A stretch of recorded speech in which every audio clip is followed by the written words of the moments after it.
आग से जलता पेड़ पंछी से,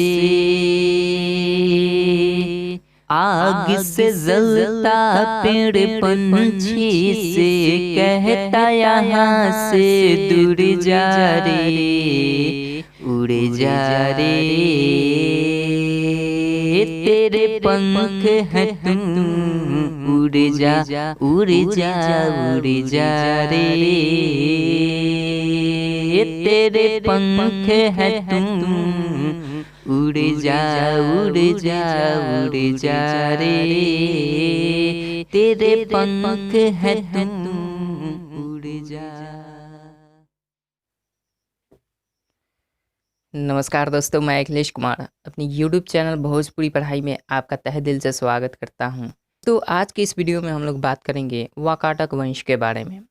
दोस्तों, आपको बता दें कि पिछले वीडियो में हम लोगों ने चर्चा किया था वाकाटक वंश के बारे में, विंध्य शक्ति प्रथम या विंध्य शक्ति और प्रवरसेन के बारे में बात किया था। तो दोस्तों, आज की इस वीडियो में हम विशेष चर्चा करेंगे इन दोनों शासकों के बाद कौन कौन से शासक आते हैं वाकाटक वंश में। इन तमाम शासकों के बारे में विशेषकर आज इस वीडियो में जानेंगे। तो दोस्तों, आपसे रिक्वेस्ट है कि इस वीडियो को आप अंत तक देखें और आपसे जितनी भी हो सकती है प्रयास आप इस वीडियो को दोस्तों ज़रूर से ज़रूर शेयर करें।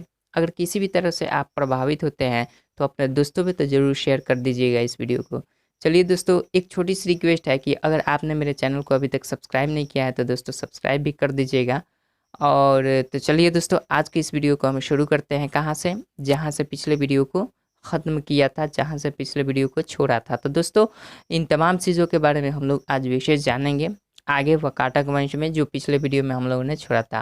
दोस्तों, हम लोगों ने जाना था पिछले वीडियो में प्रमुख शासकों के बारे में। तो दोस्तों, प्रमुख शासकों के बारे में फिर से रिपीट नहीं करूँगा, आप देख रहे होंगे। प्रमुख शासक जो थे वो विंध्य शक्ति का नाम आता है, प्रवरसेन का नाम आता है, रुद्रसेन का नाम आता है, पृथ्वीसेन, इस तरह से और भी जितने भी शासक हैं सारे शासकों के बारे में आप देख रहे हैं। हालांकि यहाँ जितने भी शासक हैं इनके बावजूद भी दो और शासक आते हैं प्रमुख शासकों में। वैसे तो बहुत सारे शासक थे, लेकिन जो प्रमुख शासक आते हैं उन सारे शासकों का नाम मैंने लिख दिया है। इसमें और दो शासक शामिल है जो पहले वाले वीडियो में मैंने लिखा था, उसमें आ जाते हैं नरेंद्र सेन और पृथ्वीसेन द्वितीय। ये दो नाम और भी इसमें ऐड करके हम लोग पढ़ेंगे। तो चलिए दोस्तों, अगर पहले वाले वीडियो को देखे होंगे तो आपको पता होगा। अगर आप यूट्यूब पर मेरे इस चैनल पर डेली के व्यूअर हैं तो आपको पता होगा हर चीज़। अगर पहली बार इस वीडियो को देख रहे हैं तो दोस्तों हो सकता है कि आपको थोड़ी कम समझ में आए। तो चलिए दोस्तों, शुरू करते हैं। हम कहाँ से? रुद्रसेन से शुरू करेंगे। पहले आपको पिछले वीडियो को मैं रिमाइंड करा दूं कि पिछले वीडियो में प्रवरसेन के 4 पुत्र थे दोस्तों। वाकाटक वंश में प्रवरसेन के 4 पुत्र थे और चारों पुत्र में 2 पुत्र की बिल्कुल जानकारी नहीं मिलती है इतिहास में, लेकिन 2 पुत्र जो होते हैं उन दोनों की जानकारी है और उन दोनों के बारे में हम लोगों ने चर्चा भी किया था। 2 पुत्र कौन कौन से थे प्रवरसेन के 2 पुत्र थे, एक गौतमी पुत्र था और एक सर्वसेन था।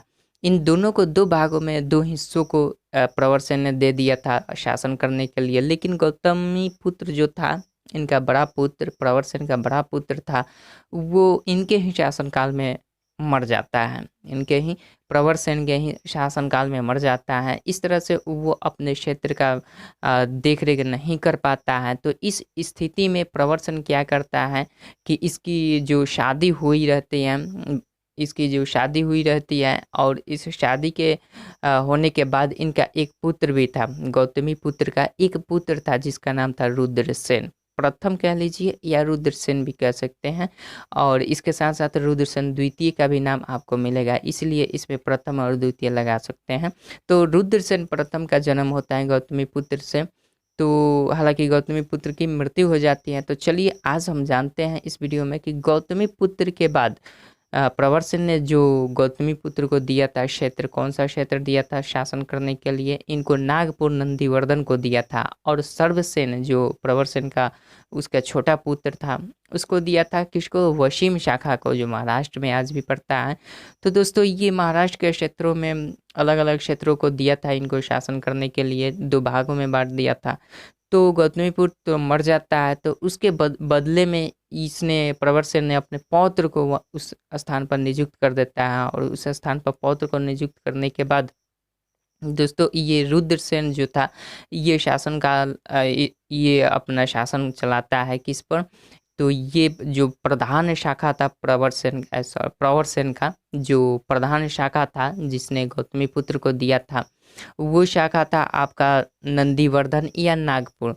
तो उस पर अब रुद्रसेन का प्रभाव आ जाता है। तो इस तरह से हम जानेंगे रुद्रसेन के बारे में जो कि गौतमीपुत्र का पुत्र था, रुद्रसेन के बारे में। उसके बाद से जितने भी शासक आते हैं धीरे धीरे करके हम जानेंगे। चलिए दोस्तों जान लेते हैं। पहले तो हम दोस्तों प्रमुख शासकों के बारे में चर्चा नहीं करेंगे, पिछले वीडियो में हम लोगों ने चर्चा कर लिया है, इसलिए इन सारे शासकों के बारे में हम लोग अभी चर्चा नहीं करेंगे। बिल्कुल बारी बारी से हम लोग पढ़ते आ रहे हैं। विंध्य शक्ति के बारे में जान लिया है, प्रवरसेन के बारे में जान लिया है, आज जानेंगे रुद्रसेन के बारे में जो प्रवरसेन का पौत्र था। कौन था?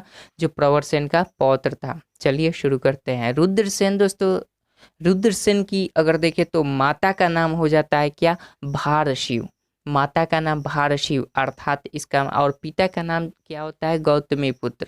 पिता का नाम गौतमीपुत्र। और बाबा का इनका नाम देख लिया जाए, बाबा कह लीजिए या दादा कह लीजिए, तो वो प्रवरसेन हो जाते हैं, क्योंकि प्रवरसेन का पुत्र गौतमीपुत्र था और गौतमीपुत्र का पुत्र ये रुद्रसेन था। इस तरह से रुद्रसेन का दादा का नाम अगर पूछ दिया जाए तो रुद्रसेन का दादा का नाम क्या था दोस्तों? तो रुद्रसेन का दादा का नाम प्रवरसेन था। ठीक है, तो इस तरह से आप यहाँ देख सकते हैं। और भारशिव माता यानी गौतमी पुत्र की जो शादी हुई थी वो भारशिव से हुई थी। और भारशिव कौन थी? ये नागवंश की प्रसिद्ध शासक भवनाग की पुत्री थी। नागवंश के प्रसिद्ध शासक भवनाग की पुत्री थी। और दोस्तों इस तरह से अगर देखा जाए दोस्तों, तो भारशिव भवनाग की पुत्री थी और भवनाग का संबंध नागवंश से होता है। तो कहीं ना कहीं दोस्तों ये वाकाटक वंश और नागवंश ये दोनों समकालीन हुए होंगे, तभी तो ये इन लोगों की शादी हो जाती है। तो इस तरह से अगर देखा जाए तो दक्षिण भारत में इनका जो विस्तार रहता है वाकाटकों का, ये नागवंश से अपना वैवाहिक संबंध भी स्थापित करते हैं। आगे चलिए देखते हैं। ये जो थे दोस्तों समुद्रगुप्त के समकालीन थे। कौन? रुद्रसेन जो थे वो समुद्रगुप्त के समकालीन थे। दोस्तों हम लोगों ने गुप्त साम्राज्य में पढ़ा था कि समुद्रगुप्त ने उत्तर भारत के 9 राज्यों को 9 शासकों को पराजित किया था। उत्तर भारत के 9 राजाओं को पराजित किया था और दक्षिणी भारत के 12 राजाओं को पराजित किया था। तो इस तरह से अगर देखें दोस्तों तो रुद्रसेन जबकि समकालीन था, रुद्रसेन समकालीन था किसके? समुद्रगुप्त के, यानी गुप्त वंश के शासक समुद्रगुप्त के जो कि तीसरे शासक होते हैं गुप्त वंश के, इनके समकालीन कौन था? रुद्रसेन। अब बताइए कि रुद्रसेन इनके समकालीन था और समुद्रगुप्त ने उत्तर भारत के 9 राजाओं को हराया था और दक्षिण भारत के 12 राजाओं को हराया था। तो इस तरह से अगर वो समकालीन था और उसने दक्षिण भारत के 12 राजाओं को हराया था, तो इस तरह से ऐसा संभव होना चाहिए कि 12 राजाओं में से कहीं ना कहीं रुद्रसेन का भी नाम आना चाहिए, लेकिन ऐसा नहीं है। इतिहास में ऐसा नहीं मिलता है, कोई भी वर्णन मतलब नाम नहीं मिलता है जिसमें दक्षिण भारत में आकर समुद्रगुप्त ने किसी वाकाटक वंश के शासक को हराया हो, मतलब कि रुद्रसेन को हराया हो। तो रुद्रसेन का कहीं नाम नहीं मिलता है दोस्तों। तो इस तरह से हमारे इतिहासकारों का ये अनुमान लगाया जाता है इतिहासकारों द्वारा कि कहीं ना कहीं रुद्रसेन और समुद्रगुप्त का ये जो संबंध था बिल्कुल मैत्रीपूर्ण संबंध था। हो सकता होगा कि समुद्रगुप्त ने इनको मित्रतावश इनके साम्राज्य में आक्रमण नहीं किया होगा और या छोड़ दिया होगा इनके साम्राज्य को। तो कहीं ना कहीं 12 शासकों में से रुद्रसेन का नाम नहीं मिलता है दोस्तों। इनके चर्चा का विषय ये इसलिए था क्योंकि ये रुद्रसेन जो था समुद्रगुप्त के समकालीन था, इसलिए ऐसा मतलब हमारे इतिहास में इस तरह के वर्णन मिलते हैं कि इसने जब ये समकालीन था और समुद्रगुप्त ने 12 शासकों को हराया था, 12 राजाओं को हराया था, तो इसमें रुद्रसेन का नाम क्यों नहीं आता है?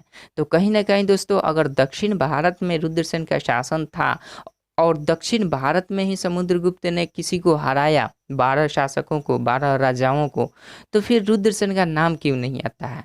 तो इस पर हमारे इतिहासकारों ने ये मत दिया है कि कहीं न कहीं इन दोनों में मित्रता हो गई होगी और इस तरह से वाकाटक शासकों के, वाकाटक साम्राज्यों के कोई भी ऐसा अंश नहीं है जिसने समुद्रगुप्त ने हराया हो, जिसको समुद्रगुप्त ने हराया हो। तो इस तरह से अगर देखें तो समुद्रगुप्त के समकालीन ये रुद्रसेन था या रुद्रसेन के समकालीन समुद्रगुप्त था।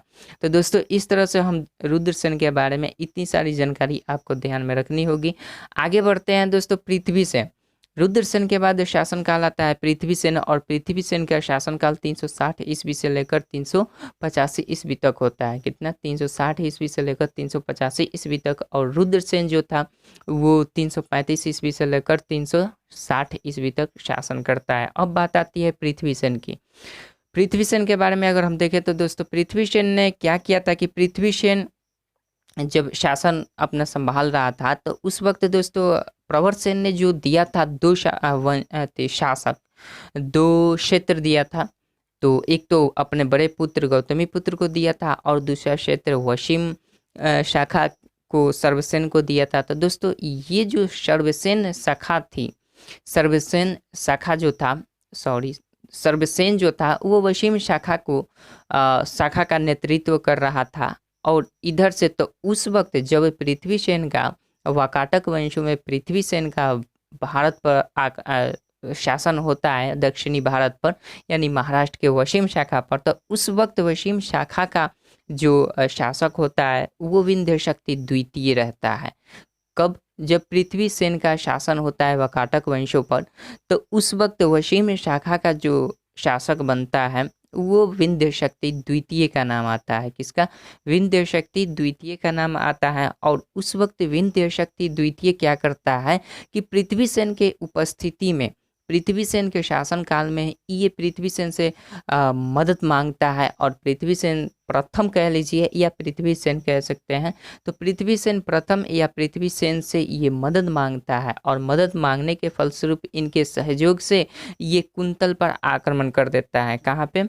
ये कुंतल पर आक्रमण कर देता है। और कुंतल पर आक्रमण जब करता है तो उस वक्त कुंतल में एक वंश थी जिसका नाम था कदम वंश। और उस कदम वंश में जो शासक था कंगवर्मन था दोस्तों, कंगवर्मन था। और कंगवर्मन शासक पर ये आक्रमण कर देता है विंध्यशक्ति द्वितीय किसके सहायता से? पृथ्वीसेन के सहायता से आक्रमण कर देता है और उसको पराजित कर देता है। पराजित करने के बाद कुछ क्षेत्रों को अपने अधिकार में कर लेता है। इस तरह से देखा जाए तो कंगवर्मन को इसने पराजित भी किया था। और ये कुंतल दोस्तों जो नाम मिलता है, इतिहास में बताया जाता है कि ये कर्नाटक को ही कुंतल के नाम से जाना जाता था। तो वहाँ के जो शासक कंगवर्मन था, जो कदम वंश से संबंध रखता था, तो उसको इस विंध्यशक्ति द्वितीय ने पृथ्वीसेन के सहायता से, पृथ्वीसेन के सहयोग लेकर इसको पराजित कर दिया था। और उस वक्त इसने अपने साम्राज्य को कुछ भाग को इसने अपने साम्राज्य में मिला लिया था। किसके? कुंतल के साम्राज्य को, कुंतल के कुछ भागों को अपने साम्राज्य में मिला लिया था। दोस्तों बताया जाता है कि जो पृथ्वीसेन था, पृथ्वीसेन चंद्रगुप्त द्वितीय के शासनकाल के समकालीन था। यानी कहने का मतलब कि गुप्त वंशों में अगर देखें तो उधर चंद्रगुप्त द्वितीय जिसे विक्रमादित्य के नाम से जानते हैं, उधर उनका शासन चल रहा था, तो इधर पृथ्वीसेन का शासन चल रहा था। और इस तरह से ये दोनों समकालीन थे।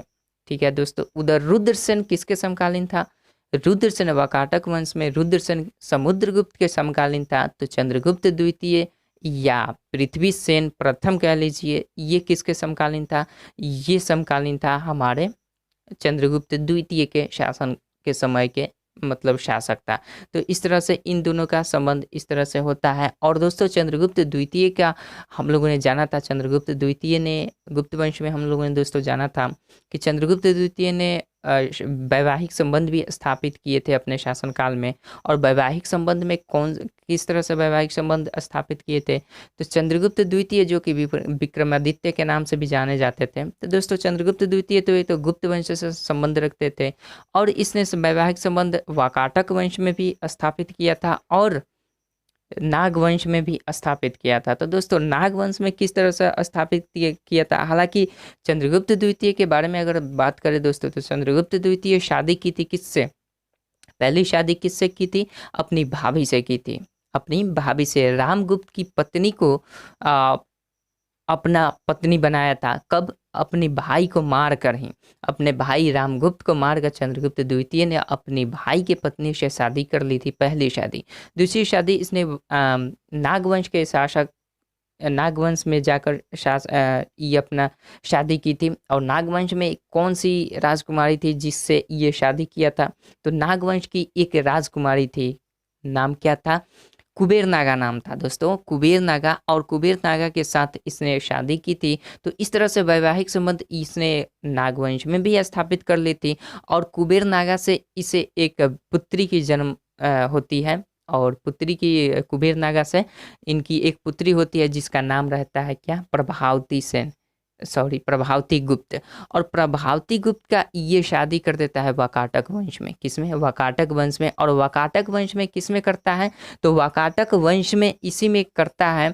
और वाकाटक वंश के किस शासक के साथ इसका शादी करता है, तो प्रभावती गुप्त की जो शादी इसने की वो पृथ्वीसेन के पुत्र जो था वो रुद्रसेन द्वितीय था, रुद्रसेन द्वितीय के साथ इसने शादी कर दी। तो इस तरह से अगर देखें तो दोस्तों समुद्रगुप्त, चंद्रगुप्त द्वितीय, इन सबका वाकाटक वंशों में भी संबंध रहता है। तो कहीं ना कहीं दोस्तों इसमें ये जो वंश है, वाकाटक वंश, नागवंश और ये हमारे गुप्त वंश, दोस्तों कहीं ना कहीं ये समकालीन वंश ही थे। तो अब हम बात करते हैं दोस्तों रुद्रसेन। अब रुद्रसेन की शादी तो हो जाती है किसमें, रुद्रसेन की शादी प्रभावती गुप्त से हो जाती है। अब इस तरह में हम देखें तो दोस्तों रुद्रसेन द्वितीय के शासनकाल के संबंध में हम बात करेंगे। तो दोस्तों रुद्रसेन के शासनकाल के समय में अगर बात करें तो रुद्रसेन ये मात्र 5 वर्षों तक ही शासन कर पाता है, मात्र 5 वर्षों तक शासन करता है। और इस तरह से 5 वर्षों तक शासन करने के बाद दोस्तों ये क्या करता है, इसकी अकाल मृत्यु हो जाती है, जिसकी अकाल मृत्यु हो जाती है, कुछ कर नहीं पाता है। तो दोस्तों ये 5 वर्षों तक शासन करता है, इसकी अकाल मृत्यु हो जाती है। अब अकाल मृत्यु होने के पश्चात हालांकि प्रभावती सेन से इसका पुत्र 2 पुत्र भी हुआ था। तो ये 5 वर्षों के बाद अकाल इनकी मृत्यु हो जाती है, ये मर जाता है। तो अब जितने भी कार्यभार होता है शासन चलाना, तो ये सारे के सारे दोस्तों प्रभावती गुप्त पर आ जाता है। तो ये सारे कार्यभार प्रभावती गुप्त अब संभालती है। हालांकि प्रभावती गुप्त के जो 2 पुत्र हुए थे जिसका नाम था दोस्तों दिवाकर सेन और दामोदर सेन। तो दिवाकर सेन और दामोदर सेन ये अल्पवयस्क थे, अभी ये अल्पवयस्क ही थे, तब तक उसकी मृत्यु हो जाती है, किसकी, रुद्रसेन द्वितीय की मृत्यु हो जाती है। तो इस तरह से जितने भी शासनकाल संभालना होता था तो वो प्रभावती गुप्त संभाल रही थी। और फिर ये जाकर लगभग 403 ईस्वी में ये इनको दिवाकर सेन, जो इनका बड़ा पुत्र था प्रभावती गुप्त का जो बड़ा पुत्र था दिवाकर सेन, उसकी नियुक्ति कर दी जाती है उसका शासन संभालने के लिए। हालांकि अब ये वयस्क हो चुका था, अल्पवयस्क से वयस्क हो चुका था, तब इसे 403 ईस्वी में इसको नियुक्त किया जाता है कि भाई अब तुम शासन संभालो। तो फिर ये भी शासन करता है, कुछ दिनों तक शासन करता है, उसके बाद ये भी, इसकी भी अकाल मृत्यु हो जाती है। अब दिवाकर सेन की भी अकाल मृत्यु हो जाने के पश्चात अब बचता है ये दामोदर सेन। दामोदर सेन को अब बारी आती है। तो दामोदर सेन ये छोटा भाई था, मतलब दिवाकर सेन का छोटा भाई था और प्रभावती गुप्त का छोटा पुत्र था, और यूं कर लीजिए कि रुद्रसेन द्वितीय का छोटा पुत्र था। अब ये शासन संभालता है। अब दामोदर सेन इसके शासनकाल को संभालता है। अब दोस्तों दामोदर सेन जब संभालता है इसके शासन को, तो इसका 2 नाम था दोस्तों। पहला नाम एक दामोदर सेन था जो बचपन का नाम था। जब ये शासक के रूप में नियुक्त हुआ, जब इसको प्रभावती गुप्त ने शासक के रूप में नियुक्त किया अपने क्षेत्र के, तब ये जो इसका नाम आता है प्रवरसेन द्वितीय आ जाता है। तब इसने अपने प्रवरसेन द्वितीय के रूप में ये शासन को संभालता है, अपने क्षेत्र के शासन को संभालता है। ये 410 ईस्वी से शासन करना शुरू करता है। और उसके बाद दोस्तों दामोदर सेन कह लीजिए या प्रवरसेन द्वितीय, इसके कुछ ताम्रलेख भी मिलते हैं, इसके कुछ ताम्रलेख भी मिलते हैं। और इस ताम्रलेख में दोस्तों क्या होता है, इस ताम्रलेख से हमें प्राप्त होता है कि इसका जो शासनकाल था ना वो बहुत ही शांति प्रिय था। इसका शासनकाल बहुत ही शांति प्रिय था। और इसी ताम्रलेख से हमें ये भी प्राप्त होता है कि उस वक्त ब्राह्मणों को गांव का गांव दान दिया जाता था, या फिर भूमि दान दिया जाता था, खेत दान दिया जाता था। इन तमाम चीज़ों का वर्णन मिलता है हमें इसके दामोदर सेन कह लीजिए या प्रवरसेन द्वितीय के ताम्रलेख से ये प्राप्त होता है कि उस वक्त इनका शासनकाल जो था वो शांति प्रिय था। जिस तरह से मौर्य साम्राज्य में देखा जाए तो बिंदुसार का शांति प्रिय शासन था, ठीक उसी प्रकार इसका भी शासन उसी तरह से था, बिल्कुल शांतिपूर्वक। इसने सेतुबंध नाम का एक महाकाव्य की रचना भी की थी। हालांकि दोस्तों ये भी एक कवि, विद्वान कवि हुआ करता था दामोदर सेन या प्रवरसेन द्वितीय, ये भी एक विद्वान कवि हुआ करता था। कालिदास भी यहाँ तक इसके शासन काल में आया था। हालांकि चंद्रगुप्त द्वितीय के शासन काल में तो थे ही कालिदास, इसके भी शासन काल में, इसके भी राज दरबार में कालिदास कुछ दिनों तक रहे थे। और ये तो खुद एक कवि भी था। तो इस तरह से अगर देखें दोस्तों तो ये बहुत ही महान शासक भी हुआ करता था। और इस तरह से दोस्तों इसके संबंध में इतनी सारी जानकारी मिलती है। और दोस्तों यहाँ तक कि इसने अपने शासनकाल के समय में एक प्रवरपुर नाम की गांव भी बनाई थी। प्रवरपुर नाम की एक गांव भी बसाई थी। और उस गांव को इसने अपने राज्य की राजधानी भी घोषित कर दी। हालांकि इसके पहले इसकी राज्य की जो राजधानी थी वो कौन सी थी, इसके राज्य की पहली राजधानी नंदीवर्धन नागपुर थी। अब ये नागपुर से या नंदीवर्धन से ये ट्रांसफ़र करके चेंज करके किस में परिणत कर देता है, प्रवरपुर में परिणत कर देता है। तो इस तरह से दोस्तों इसके बारे में इतनी सारी जानकारी मिलती है। तो दोस्तों आज के इस वीडियो में बस इतना ही। अगले वीडियो में हम फिर चर्चा करेंगे इसके बाद से जो इनके पुत्र होते हैं, मतलब कि प्रवरसेन द्वितीय कह लीजिए या दामोदर सेन के पुत्र नरेंद्र सेन के बारे में हम बात करेंगे। और उसके बाद पृथ्वीसेन द्वितीय के बारे में बात करेंगे। तो दोस्तों ये सारी बातें हम अगले वीडियो में करेंगे। तब तक के लिए दोस्तों इस वीडियो को अंत तक देखने के लिए आपका बहुत बहुत धन्यवाद। थैंक यू दोस्तों।